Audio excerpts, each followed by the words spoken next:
Olá pessoal, tudo bem? Eu sou a professora Débora Alves. Sejam bem-vindos a mais uma videoaula.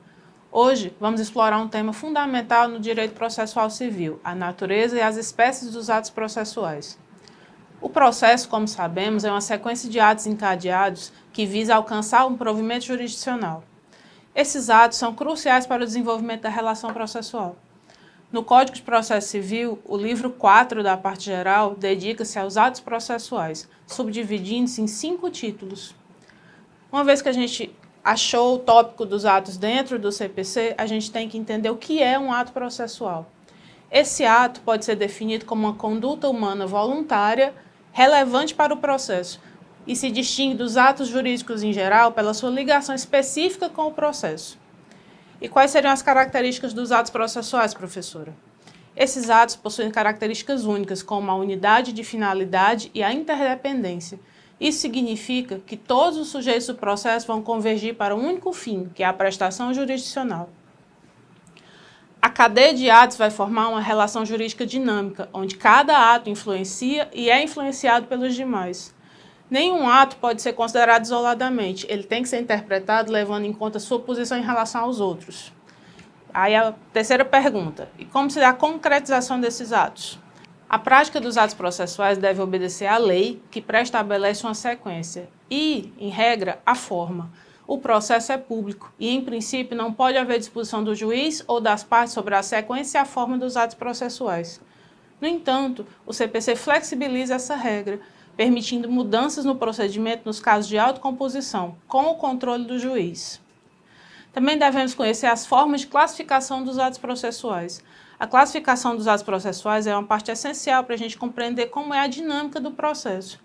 Existem várias maneiras de classificar os atos considerando diferentes critérios. Tenho em mente o seguinte: os atos são manifestações de vontade que buscam produzir efeitos dentro do processo, e eles podem ser unilaterais ou bilaterais. Os atos unilaterais são aqueles praticados por uma única parte, sem a necessidade de anuência da parte contrária.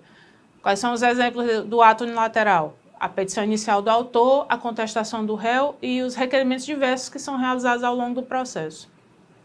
Os atos bilaterais, por sua vez, exigem a manifestação de vontade de ambas as partes. Um exemplo que a gente pode dar é a transação, que, se for aceita por ambas as partes, pode resultar na extinção do processo com a resolução do mérito. Os atos podem ainda ser classificados conforme a sua função.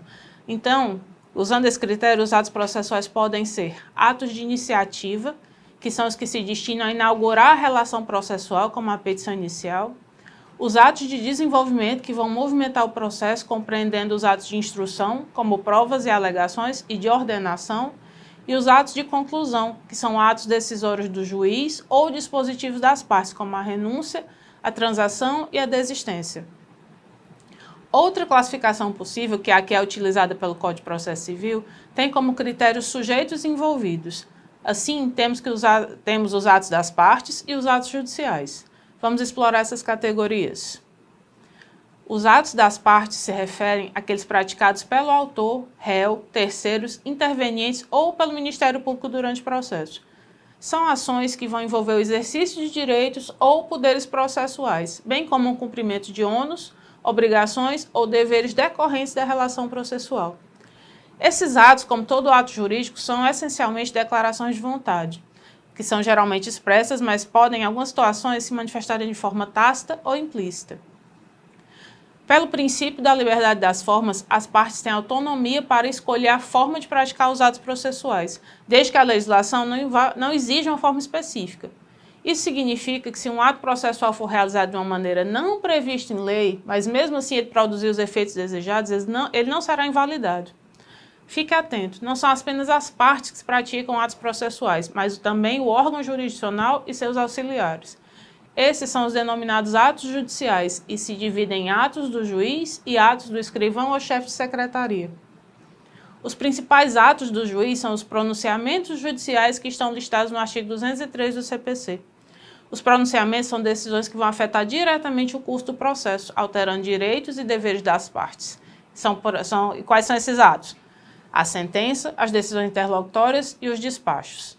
Além desses, o juiz vai praticar outros atos, como interrogatórios, colheita de depoimentos, a própria audiência e a inspeção judicial. Já os atos do escrivão ou chefe de secretaria são atos de documentação. Eles são essenciais para organizar e manusear os autos. Quais são os exemplos que a gente pode dar? A autuação do processo, a sua numeração e a organização dos volumes. Vamos encerrar essa aula falando das omissões processualmente relevantes. Essa expressão se refere a situações em que a lei determina a prática de um ato e impõe consequências para sua não realização. É fundamental compreender como as omissões podem impactar o desenvolvimento do processo civil. Por exemplo, quando há omissão quanto ao ônus de oferecer contestação, o que acontece? Isso pode acarretar graves consequências processuais para o réu, uma vez que a falta de contestação pode levar à revelia e à aceitação dos fatos alegados pelo autor como verdadeiros. Vamos recapitular o que a gente viu nessa aula. A gente explorou o conceito de ato processual, suas características, classificações e a importância de seguir a legislação. A leitura do material de apoio é fundamental para vocês compreenderem melhor todos esses conceitos. Até a próxima aula.